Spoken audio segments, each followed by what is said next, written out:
Chris, so good to have you back. Thanks for having me. I find myself thinking about going back to following even just how crucial time has been in your movies, and not just the way time plays out in a film, but the way you go from the character's perception of time to real time in the film.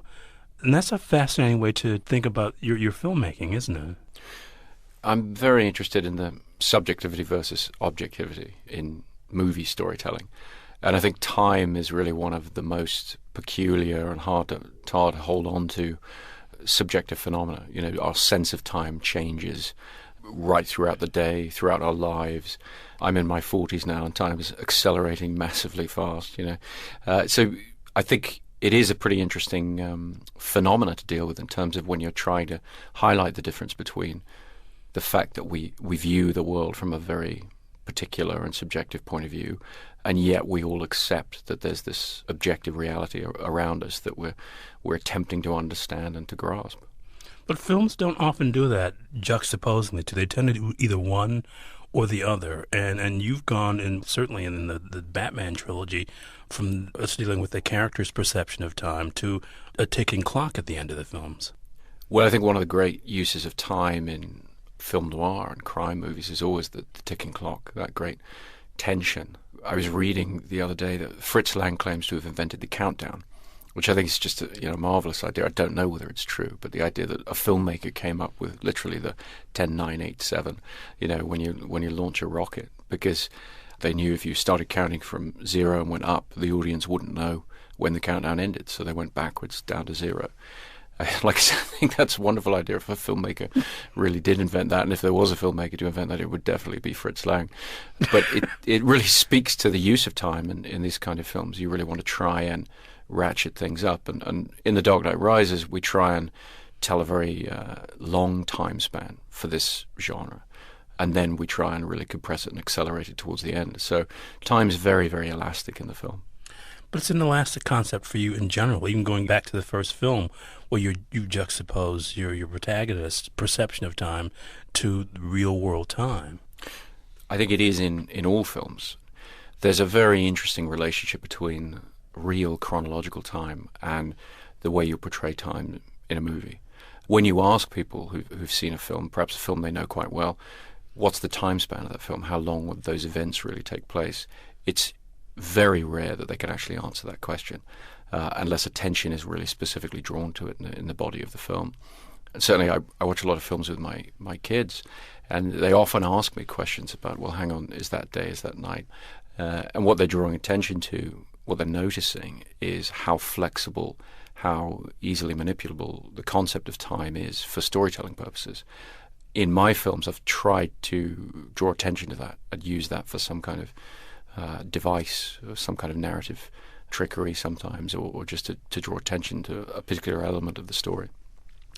It's the treatment. I'm passing time with my guest director, Christopher Nolan, whose new film as director and co-writer is The Dark Knight Rises. You can hear the show at kcrw.com. This is a point in the show, you may be familiar with it, Chris, where you get to tell the audience what the film is about. Well, it picks up the story following on from Batman Begins and The Dark Knight, and we really tried to be true to not just sort of dropping what we've done in The Dark Knight and picking up with a new Batman episode, if you like. It really is an attempt to continue and indeed finish our story. And for that reason, we pick up Bruce Wayne 8 years after the events of The Dark Knight. And the reason for that passage of time is we wanted to really look at the consequences of the actions that he and Commissioner Gordon took at the end of The Dark Knight. And for their sacrifice to have meaning, it has to have been successful. And so at least superficially, we're dealing with a Gotham that doesn't need Batman anymore. On the surface of things, looks much better. And so you've got a Bruce Wayne who has locked himself away in self-imposed isolation in a wing of Wayne Manor, much in the manner of Howard Hughes in his Las Vegas period. And really our story picks up with the idea of this is a guy who's, as Alfred said, hung up his cape and his cowl, but he hasn't moved on. He's sort of stuck in this moment in time, or this emotional phase of his life. And, of course, there is his nemesis, Bane, who I'm fascinated by the villains you've chosen because they are, in the Batman pantheon, the villains who have caused Batman the most fear. I mean, the villains have caused him to question what it is he does. And I wonder if that's kind of a motivating force for you. Well, I think one of the most interesting things about Batman, Bruce Wayne and Batman, is you're looking at a guy who, particularly as Christian Bale has portrayed it, I find it a very moving struggle. It's a guy who has suffered this terrible trauma as a child, and he's filled with negative things. He's filled with anger and rage, a desire for revenge. But he has this very moving struggle to try and do something positive with that, to try and make something good from that. And so any time you can put him up against a threat, I think it's so much more interesting if the threat is not just to the safety and prosperity of the people of Gotham, but also a threat to his own philosophy, his own way of life, something that gets under his skin and in some way represents a path he could have taken. Absolutely. Also, in some way represents something that he can't quite comprehend. I mean, these villains have been as much sort of spiritual forces as they have been physical forces. You know, there's the kind of the chaos, the id of the Joker, and then Bane is almost kind of a superego in terms of the precision. I mean, basically, if Bruce Wayne had no moral compass, he could be any of these people. Definitely. I think very much so in the case of Bane, and one of the reasons we wanted to draw on Bane as a character and draw on his backstory is it does represent very clearly a flip side of Bruce Wayne.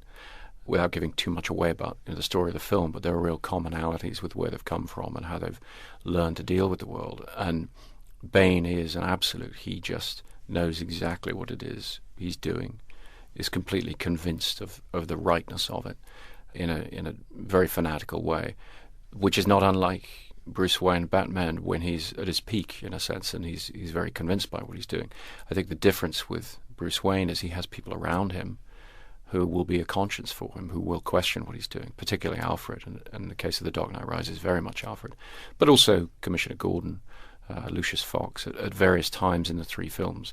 He has friends around him who will suggest to him that what he's doing is not necessarily entirely moral or sane.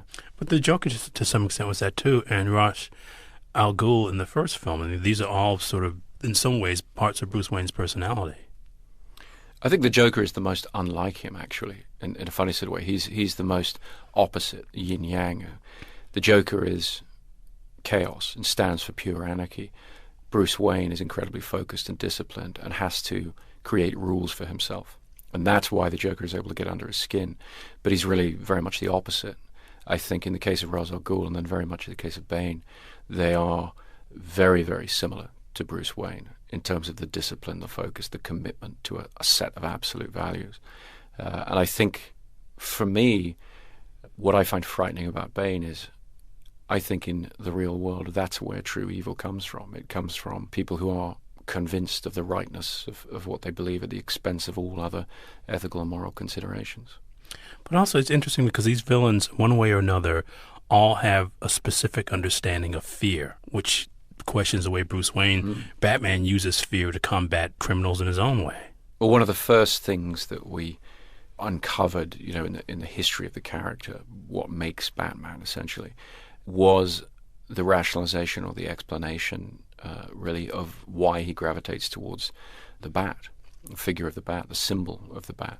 And in Batman Begins, it became an important thing to get across. There's an important scene in the jet between Alfred and Bruce Wayne after he leaves the League of Shadows, where he talks about the logic of becoming a symbol, why he has to become something more than just a man.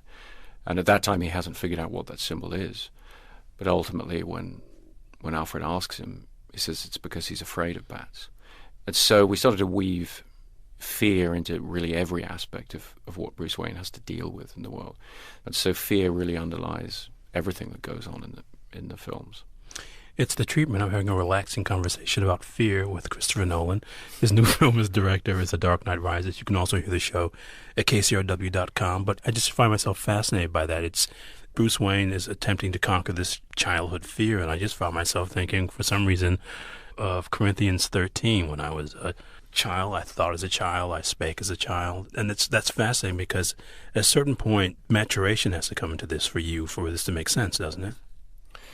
Well, it does, and I think to me, one of the sort of strangest moments in Batman Begins that people perhaps don't notice, I don't know, but when his father is dying, what he says to him to try and comfort him is, "Don't be afraid."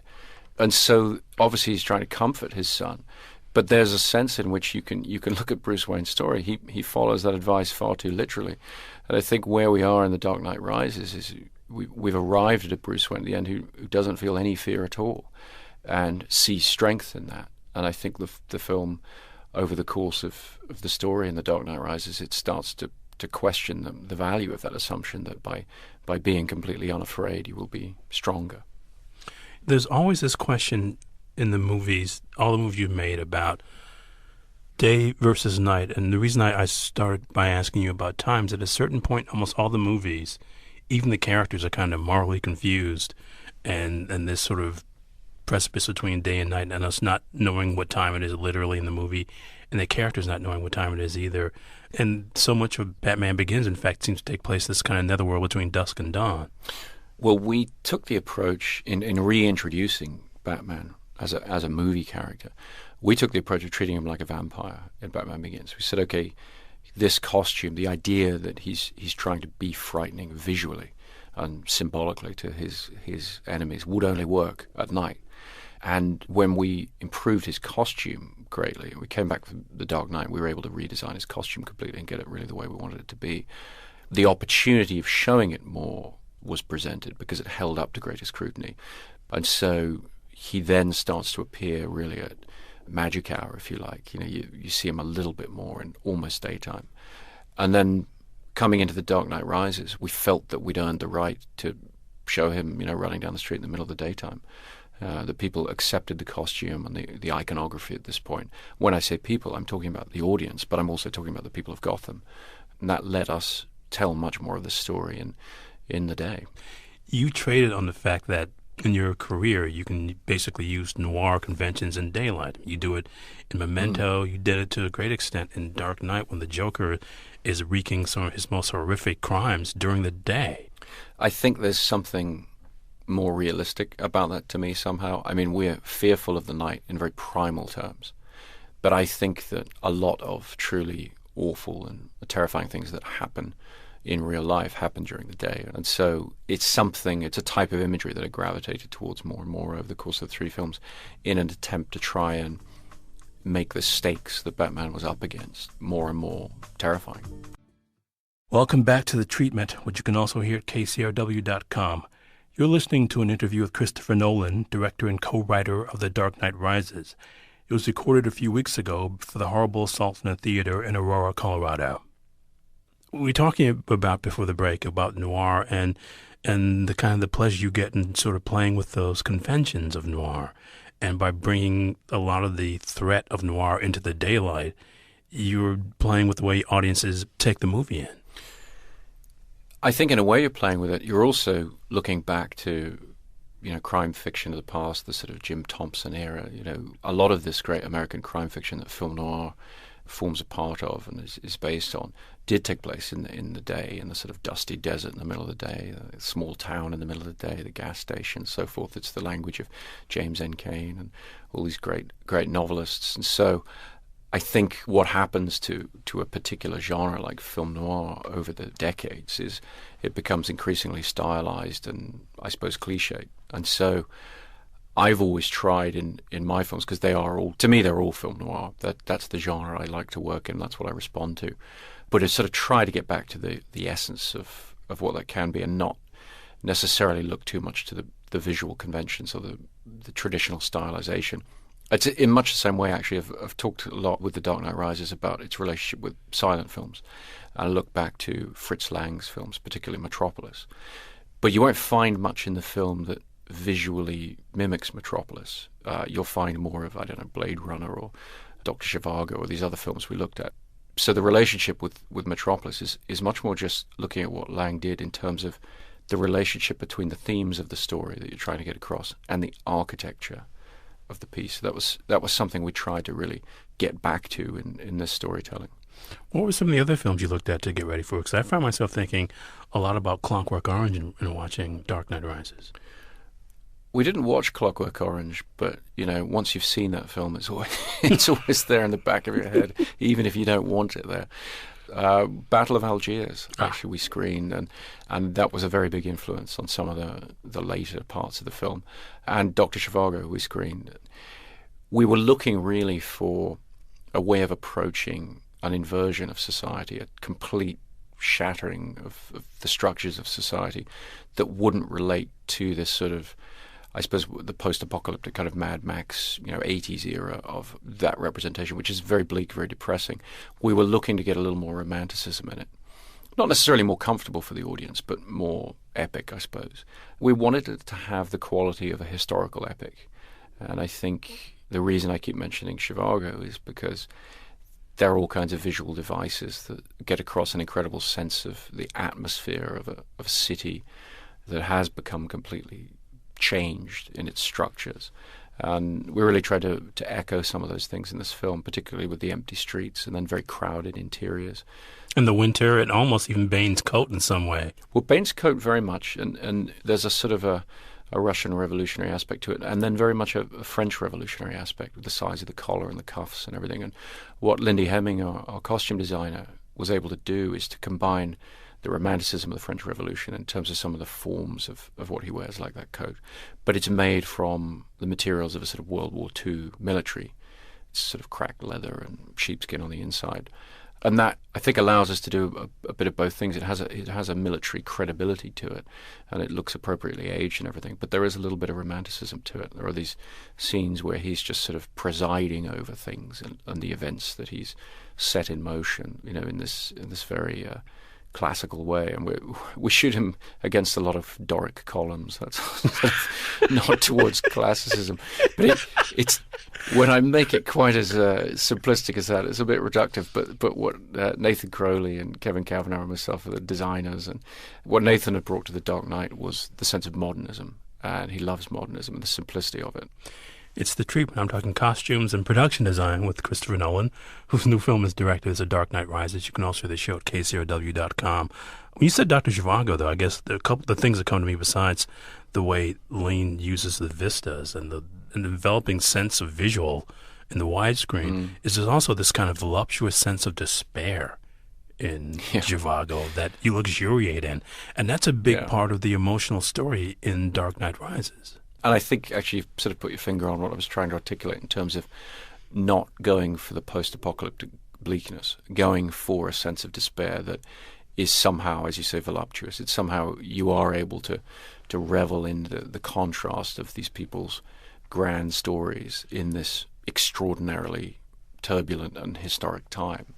And, to try and do that with a fictional set of events was a real challenge, but it's one that every different department, costumes, production design, cinematographer, and they all rose to it. They got it, and they rose to it very, very grandly. But there is that sort of sense of real emotional grandeur that I hadn't seen in one of your movies since Prestige, which was also, I think, in some ways trades on some of the same emotional ground as does Dark Knight Rises. I think one of the things I'm really going to miss about not dealing with these characters is when you take on these larger-than-life characters that the audience has a pre-existing relationship with, these icons, you're allowed to indulge in a kind of grand-scale emotional storytelling that you can't in other genres. That's what I've loved about telling these stories, and we really tried to push that as far as we possibly could with The Dark Knight Rises, because you're allowed to introduce an operatic quality to the storytelling that you wouldn't get away with it with new characters, with characters the audience had never met before. They'd question the scale of what you were doing or the extremity of what you're doing. With these icons, you really are able to create a very large story with very large emotions, and I've enjoyed that thoroughly. It's interesting, because I just find myself thinking about sort of the duogonist in your stories. There's always the character, I think you brought up Guy, but I think of Joe Pantoliano as this sort of kind of relief in the mirror, and Robin Williams in Insomnia is kind of a relief in the mirror, and Bane being that here too.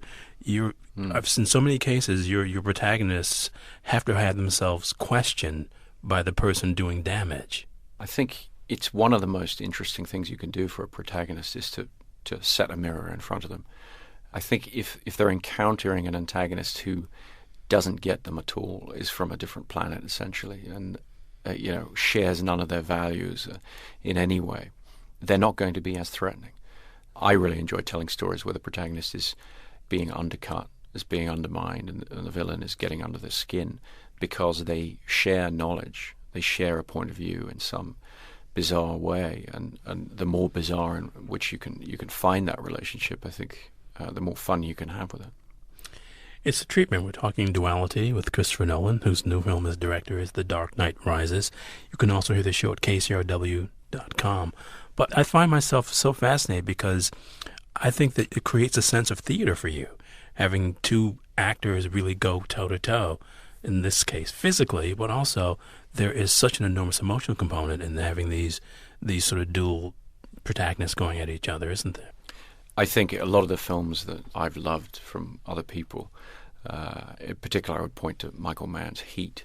You have the De Niro character, the Pacino character, and you spend a lot of time setting up the idea that you'd be pretty fascinated to see them sit down and have a cup of coffee together, which of course they do in that famous scene. And there's something simply delicious about that.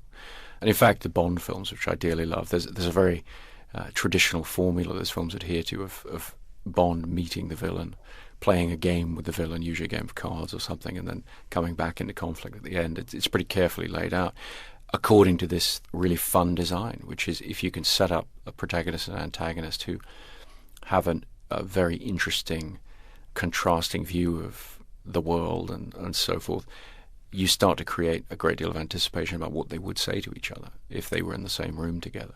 For me, that's always one of the more fun parts of the film. In the case of The Dark Knight, it was very much the interrogation scene with the Joker, and it was one of the first scenes we shot with Heath and Christian and Gary, and it was just an amazing thing to be a part of.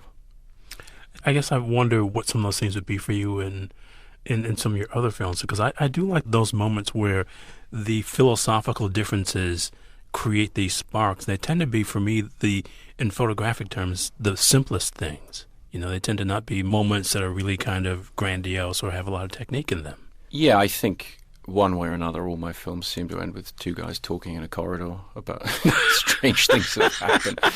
And I try to think of Dark Knight Rises, we don't actually have them in a corridor, but pretty much every other film they do.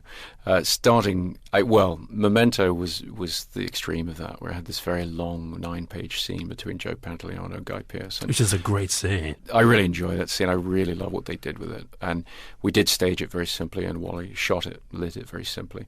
And it just boils down to that concept that if you've done the rest of the story right, when you get to the end, you don't need an enormous amount of technique in a lot of ways. What you need is interesting characters talking about things that you want to know the answer to. I would also say, and it's a conversation I've had with my brother over the years that we're writing together, which is when you're dealing with action films, you have to view it as a piece of music. And so you want the crescendos in the right place, and you can't not have those. So the quiet moments essentially start to be influenced by the loud moments, even if they might seem more interesting or so forth. It's very easy with action cinema to be dismissive of the fireworks, in other words, but they are doing something. They do something powerful, and you get to use that. I mean, not unlike something I learned from Al Pacino when we were doing Insomnia together, is he would do a take where he would go very big with something, very large, quite over the top, shouting and so forth. And what he explained to me, and it turned out to be incredibly accurate and true, is that he would create a sort of peak of energy so that a minute or two later he would hit something very, very perfect in the quieter moment that follows it. And he would move that peak of energy through the scene. And so when you cut the scene together from 12 or 14 takes, you look very carefully and figure out where he'd really hit that quiet moment. And that's what the performance in Insomnia is made up from. And it was a fascinating thing with technique. And I think when you apply it to the way an audience experiences a large action film, you have to really try and be mindful of where those crescendos are coming and what they're going to mean to the feel of the quiet scene that follows. You've been working with bigger and bigger canvases, and in terms of building the climaxes or the peaks in these musical movements that you're working on, you have to be careful to not exhaust the audiences, don't you? Well, Either that, or as with Dark Knight Rises, you just go ahead and exhaust them. But you know, you can't exhaust them in the middle of the piece. You know what I mean? No, you can't. You exhaust them at the end, and everybody comes out of the film thoroughly exhausted. And the same was true of The Dark Knight. And I remember describing the structure of that film to Alan Horn, who was then head of the studio, and explaining that it was going to be this white knuckle ride in the second half that never let up. And Dark Knight Rises has a slightly different rhythm, but in the case of all these films, you get to the last two reels and it's relentless. And what Hans Zimmer does with the music is relentless. And what he does with the music basically almost complements the ticking clock aspect of the end of the films. It does, and in fact, the tempo changes in the music and so forth in the last two reels of all three films are identical, because we've always sort of taken what we did before as a jumping off point for the rhythm. And I like to say to Hans, the last two reels of any of these movies, they become musicals. I mean, it's always there pounding away and sort of kicking you in the chest. It creates a kind of relentless quality that I think suits the climax of the type of story that we're trying to tell. Well, you've exhausted me, Chris, and we're out of time. Thank you, I think. Thanks so much for doing it. It's always good to have you here. No, it's fun to be back. Thanks.